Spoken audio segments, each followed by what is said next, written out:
Pascal Zurlinden, Jorg Bergmeister, we are here at WeatherTech Raceway Laguna Seca for something that it makes my ears happy and my eyes happy.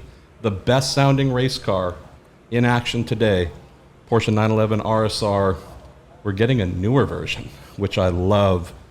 This car debuting here in public in front of racing fans in North America.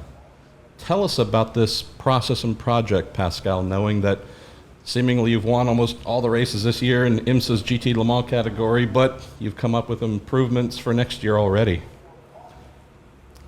The development of the car started already 2017, where probably we had not so many wins, but we put all in, we put all the inputs of our works team, of our drivers, but also of all our customer teams, because we sold 12 cars from the first generation. So we saw that we had still areas where we could improve, and now it's all in. 95% of the parts are new, and this is the result, what you can see today in Laguna Seca. Looking at the vehicle itself, just the outward presence, doesn't look vastly different than the current car, but there are some nice subtle touches. I think something most fans will notice immediately, especially when they hear the car go by, is instead of having the amazing audio cannons out the back that we have right now, this enlarged displacement motor is actually going to have side exhausts. Why that change? So side exhausts came for 3 reasons. Firstly, because of packaging reasons. At the end, it's the shortest way to get out the exhaust out of the car. Weight, same, smallest exhaust possible. And also from drivability. At the end, with the short exhaust on the side, you could get also some more torque at the bottom, which helps drivability when you are in the wrong gear, in traffic and so on. So definitely the right step to do. Jorg, you have been racing 911 based vehicles, I think, since 1972, is it? Am I right? 72, 73? Kidding aside, you've been a part of the Porsche family for as long as most folks have been alive. Tell us about this project, though. Tell us about this update to the 911 RSR, knowing all the history you have. I'm guessing you love the fact that, yet again, here's another cutting-edge flat 6 motor for you to make use of. Yeah, definitely really impressive. My first race in the Porsche was actually in '94. So, 94. I'm only 25 years ago. Sorry. So it's been quite a while. The new car is just phenomenal. There's been so much attention to detail in all areas. The engine, of course, it was a new engine, 4.2-liter engine. Also the aerodynamics. It's a proper car, and just looking at the steering wheel, I think you can tell it's setting a new benchmark like all 911s do. Tell us about the culture within the Porsche GT team. Obviously here in IMSA we've had a great year for that car.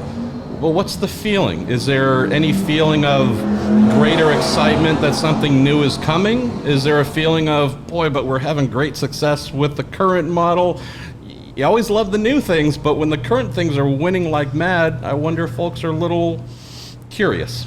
I think it's very luxurious if you already have a car that's very competitive at the end of its life cycle, and then bring a new car where I think it's safe to say it's definitely not worse. I think it's definitely a very good situation, and I think everyone is happy that the new car is coming. At the end, with the results we have now, it's a great heritage. We have great heritage, but also a lot of pressure on the team to show that the work from the last 3 years, where to reach the goal, the car is better. Yeah. So next year we need to be there, definitely. And we are all really motivated to show it. So looking at this car that will be debuting next year, the Rolex 24 in competition in the US, what are the remaining months of the year going to be like, Pascal, from obviously testing, developing, hopefully getting it ready to be successful on its competition debut, but you're also not done with the current season? At the end, it will be a new situation for US racing, At the end, normally the GTLM car always starts for its first race in Daytona, but we will be already racing from Silverstone in September in WEC, so already getting some race experience, which will probably make the task easier for Daytona. Sure. Getting more ready already with some race experience, but we will still continue developing the car on US ground because we have not so many tests yet. We are going to Daytona Sebring now to prepare the next season, and will be really exciting time, definitely. So Jorg, knowing your dual American sports car and European sports car experience, share with folks the development process for a vehicle like this that will race both in the WEC and IMSA, knowing that while it's getting its start here shortly in competition in Europe, beautiful smooth tracks, it's going to come here and feel like it's in a fist fight with some of the bumpy, crazy tracks we have. Just share the fact that, in theory, you can't develop the car to perfection in Europe and say bring it here and have it translate immediately. Yes and no. I think in general a good race car will perform on any track, and that's been shown in the past. Most of the development on the old car we have done in Europe, and on the certain tracks we go to different tracks with more bumps, a lot of curves to really see if everything lasts there, and then bringing it to America and test here on some of the tracks. And so far I think the car is doing really well, and very optimistic, I think. Pascal, we also have a pretty cool milestone as well here. 20 years of the Porsche 911 GT3. That's really become at least within North America, a huge development program for young talent. So many of the young drivers competing in IMSA today, even some of the veteran drivers, can trace their roots back. Share some thoughts about this anniversary. I know it means something to you and the Porsche family as well. At the end, all the GT3 Cup racing, at the end it's the base for our driver roster.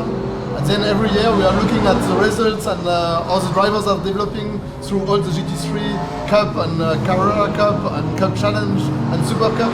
You can admit you can't remember all the different names of all the various GT3 championships in the world. Nobody can. But that's a great thing, though, to have that many.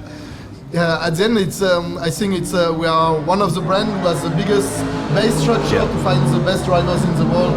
Like you can see, most of our driver roster are coming from this GT3 Cup, and sometimes they come straight from Cup and nearly won Le Mans in 19 a few years ago. Jorg, let's close on this. So you, as one of the veteran Lions, get to compete and share cars with or develop, be in and around a lot of these young guns, whether it's a Dennis Olsen, a Matt Campbell and whatnot. Your great friend and longtime teammate Patrick Long. I enjoy, even though I've got some salt in my beard, knowing that at one point you and Pat and many others were those young guns.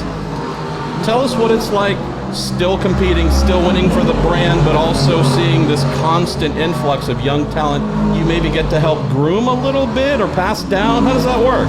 Yeah, I think it's when you're teamed up with a younger guy, obviously speed-wise, they are always pushing really hard, and that keeps us fresh.